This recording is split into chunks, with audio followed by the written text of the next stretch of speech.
Ma'am साहब, ये दूसरे कमरे में सफाई करते हुए ये पैसे और पर्स मिला है। विनय, ये तुम्हारा पर्स तो नहीं है? हाँ रिंकी, मेरा पर्स नहीं है, ये शायद तुम्हारे भाई साहिल का पर्स है, वो आया हुआ था ना। इसमें पूरे 20,000 रुपए हैं। आपको कैसे पता है पूरे 20,000 रुपये है? वो साहब, मैं सफाई कर रही थी ना, तो ये पैसे ऐसे पर्स से बाहर पड़े हुए थे, तो फिर मैंने इसीलिए गिन के रख दिए। अच्छा, तो आपने फिर ये पैसे गिन लिए? हाँ, वो पर्स से बाहर निकल रहे थे इसलिए मैंने गिन लिए थे। हेलो साहिल, तू अपना पर्स घर पे भूल गया है क्या? अच्छा ठीक है, आ जा, आके ले जाइए तुम। आंटी जी आप अंदर जाइए, काम करिए अपना। विनय, साहिल कह रहा है कि इसमें 22,000 रुपए हैं, लेकिन ये तो सिर्फ 20 कह रही है। 22,000 रुपये? आंटी तो कहती 20,000 रुपये। एक मिनट रुको। हाँ तो आंटी झूठ बोल रही है ना, साहिल क्यों झूठ बोलेगा? उसके पर्स में जितने पैसे हैं उसको तो पता ही होगा ना, 22,000 थे, उसने वही कहा मुझे। इनके तो 20,000 रुपये, आंटी सच कह रहे हैं इसका मतलब? साहिल तो झूठ बोलेगा नहीं, साहिल ने 22,000 ही रखे होंगे, इसका मतलब आंटी ने इसमें से 2,000 रुपये निकाल लिए। गलत बात है ये तो आंटी की बहुत ज्यादा। अरे हम तो इनके भरोसे अपना घर तक छोड़ के चले जाते हैं विनय। आज तो चलो हमें पता चल गया कि इसमें पैसे थे, और पीठ पीछे इन्होंने क्या क्या चोरी किया होगा उसका तो हमें पता ही नहीं। हम तो इधर उधर सामान वामान पैसे वैसे रख के भूल जाते हैं। आज ही ना सारी तिजोरी में सब कुछ चेक करने वाली हूँ मैं। आंटी पे शक तो रिंकी मुझे तभी हो गया था जब आंटी ने बताया ना कि ये 20,000 रुपये। अरे अरे आंटी को क्या जरूरत थी पैसे गिनने की? अगर पैसे थे भी तो उठाने की जरूरत ही नहीं थी, और उठाए भी थे तो ऐसी दे देती, गिनने क्यों थे? इसका मतलब आंटी अपने आप को ईमानदार साबित करना चाहती थी, इसलिए खुद ही बोल गई कि 20,000 रुपये है ये, और 2,000 इसमें से चुपचाप निकाल लिए, किसी के ऊपर शक ना जाए। अगर सारे पैसे ले लेती तो पूरा शक इनके ऊपर जाता। अब सबको यही लगेगा ना कि 2,000 इधर उधर गिर गए होंगे। बात करें आंटी से, बताओ, बुलाते हैं यहीं पर ही। करनी तो पड़ेगी बात, हम पूरी सैलरी देते हैं उनको, एक दिन भी नागा नहीं होने देते। बात तो करनी पड़ेगी, बुलाओ इनको, बात करो। आंटी, आंटी इधर आइए। जी साहब, आपने बुलाया? आंटी बताइए 2,000 रुपये कहाँ है? कौन से 2,000 साहब? मैं समझी नहीं। आंटी इस पर्स में ना 20,000 रुपये नहीं 22,000 रुपये थे, और आपने हमें 20,000 रुपये दिए, तो 2,000 रुपये कहाँ गए? साहब, मैंने कोई चोरी नहीं की है, वो पर्स में से पैसे बाहर निकल रहे थे, बस इसलिए गिन के मैंने रख दिए थे, और वो 20,000 रुपए थे। आंटी मैंने चोरी शब्द का नाम ही नहीं लिया, आपने खुद ही बोल दिया, इसका मतलब आप ही ने चोरी की है। अब जरा ना बातें घुमाइए मत, और 2,000 रुपये दे दीजिए चुपचाप। नहीं साहब, आपने बोला ना कि इसमें से 2,000 रुपये कम है, तो इसलिए मैंने बोला कि मैंने कोई चोरी नहीं की, मैंने गिने थे पैसे, 20,000 ही थे वो। और साहब, इतने दिन से मैं आपके यहाँ काम करती हूँ, कभी आपके घर की कोई चीज़ इधर से उधर हुई क्या? आपके घर से कभी कोई सुई भी गायब हुई क्या? इतने दिनों से मैं यहाँ काम कर रही हूँ। आंटी हम भी वही कह रहे हैं, आज तक कुछ चोरी नहीं हुई हमारे घर में, और हमें पता भी नहीं है कि हुई भी है या नहीं हुई है, लेकिन इस पर्स में से 2,000 रुपये चोरी हो गए हैं। अब देखो मेरा भाई तो झूठ बोलेगा नहीं।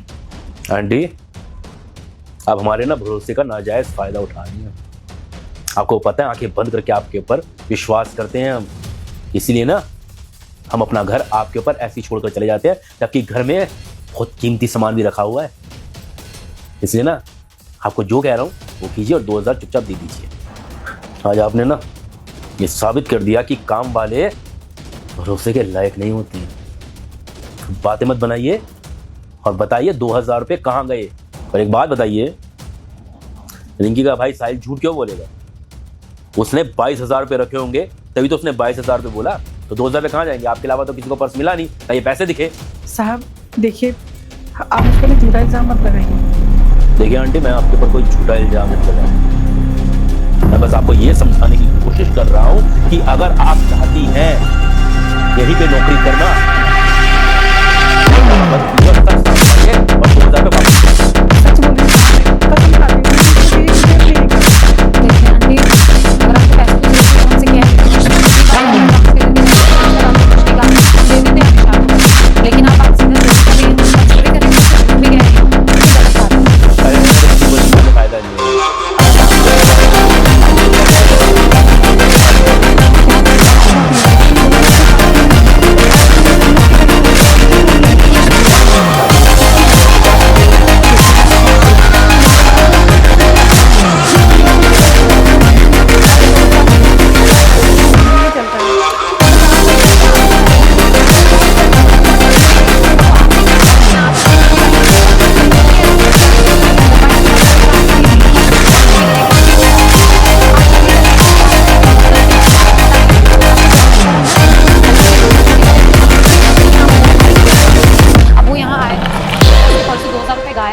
तो क्या इज्जत रह जाएगी? बेइज्जती तो हम दोनों की होगी ना, आपकी थोड़ी होगी। आप लोगों की तो वैसे भी कोई इज्जत नहीं होती। देखिए आंटी, आपको पैसों की जरूरत हुआ करे ना तो मांग लीजिए, पर प्लीज हाथ जोड़ के रिक्वेस्ट है आपसे, आपने ये चोरी मत कीजिए। मुझे अच्छा नहीं लगता कि कोई मेरे घर में चोरी करे। अरे आपको बहुत भरोसा करके हमने इस घर के अंदर रखा हुआ है, पर हमारे घर से पैसे गायब हो रहे हैं, और वो भी हमारे नहीं, हमारे घर में जो गेस्ट आया उसके। कितनी शर्म वाली बात है। हम क्या जवाब देंगे उसे? हैं? आप खुद सोचिए ना, हम तो कोई जवाब ही नहीं दे पाएंगे। कितनी बेइज्जती होगी हमारी। इसलिए प्लीज कभी पैसों की जरूरत हो तो मांग लेना, चोरी मत करना बस। अरे साहब, मैं बोल रही हूँ ना, मैंने कोई पैसे नहीं लिए हैं, उल्टा मैंने तो पैसे गिन के रखे थे, नीचे गिर रहे थे पैसे। और साहब, अगर मुझे बेईमानी करनी होती तो फिर मैं ये पैसे वापस ही क्यों देती? देखिए आंटी, मुझे ना आपसे बहस नहीं करनी है। मेरा ना दिमाग खराब हो रहा है और मेरे को टेंशन सी हो रही है। मैं अपने आप को कूल करना चाहता हूँ। मेरे को ना काम करना है बहुत सारा, मेरे को बहुत प्रेशर है काम का। आप एक काम कीजिए, अपना काम कीजिए, मैं आपकी सैलरी में से 2000 रुपये काट लूंगा और अब मुझे कोई बहस नहीं करने चाहिए। साहब, मेरी तनख्वाह में से पैसे मत काटिएगा। मैं बहुत मेहनत करती हूँ और मेरी मेहनत के पैसे होंगे वो। इतने सालों से काम कर रही हूँ, आप विश्वास कीजिए ना मेरी बात का। मैंने पैसे गिन के आपको दे दिए। बस मेरी यही गलती है कि मैंने पैसों को छुआ, मुझे छूना ही नहीं चाहिए था। दीदी। आ गया साहिल, तू बता तेरे पर्स में कितने पैसे थे इनको जरा। हाँ दीदी, एक्चुअली ना दीदी, पर्स में ना 22,000 रुपये नहीं 20,000 रुपये ही होंगे। 2,000 रुपये ना मैंने शॉपिंग कर लिए, शू ले लिए थे। मुझसे ना गलती हो गई, मैंने ना फोन पे ना आपको 22,000 रुपये बोल दिए थे, तो मुझे लगा आपको टेंशन हो गई, तो मैं बताने आ गया कि अब 20,000 रुपये थे। तू पागल है? तेरे को पता भी है तेरे ये झूठ बोलने की वजह से यहाँ पे कितना कुछ हुआ है? सोच समझ के बोलना चाहिए ना, याद रखना चाहिए। दिमाग नहीं तेरे अंदर? तेरी वजह से पता नहीं कितना कुछ कह दिया हमने। आंटी को इतने सालों से हमारे घर में काम कर रही है, बेहकल कहीं का बेवकूफ। सॉरी दीदी, गलती हो गई मुझसे।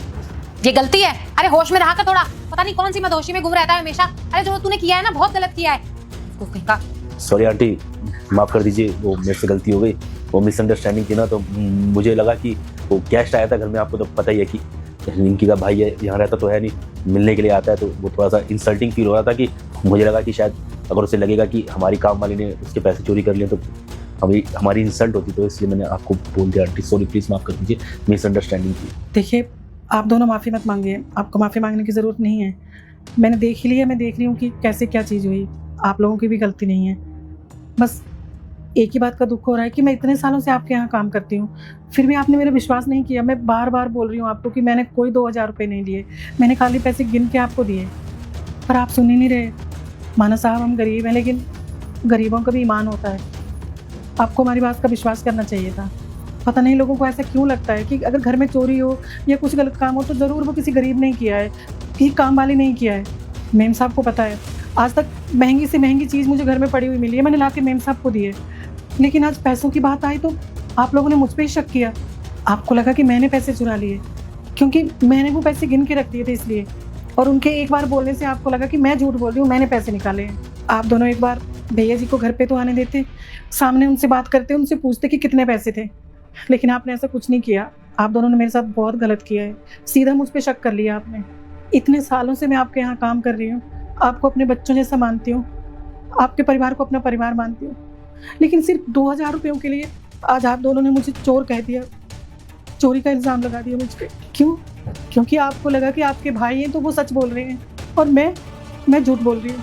सीधा इल्ज़ाम मुझ पर लगा दिया आपने।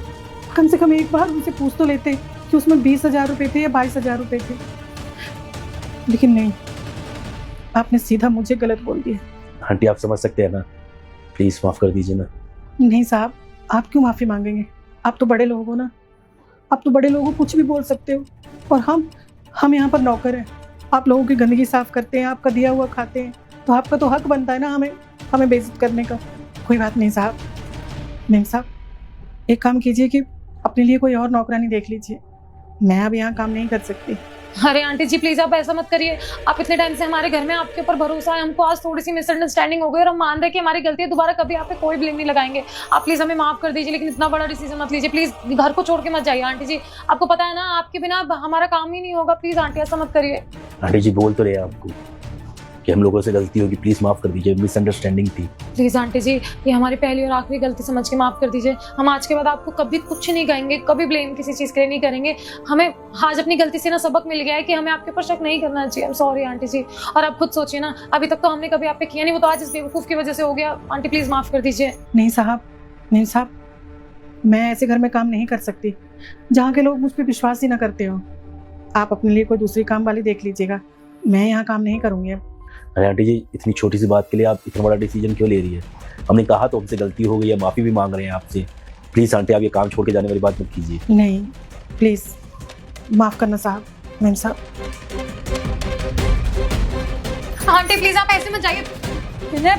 कि सब कुछ है ना तेरी वजह से हुआ, बेवकूफ कहीं का। भाई की मैं आती हूँ आंटी से बात करके।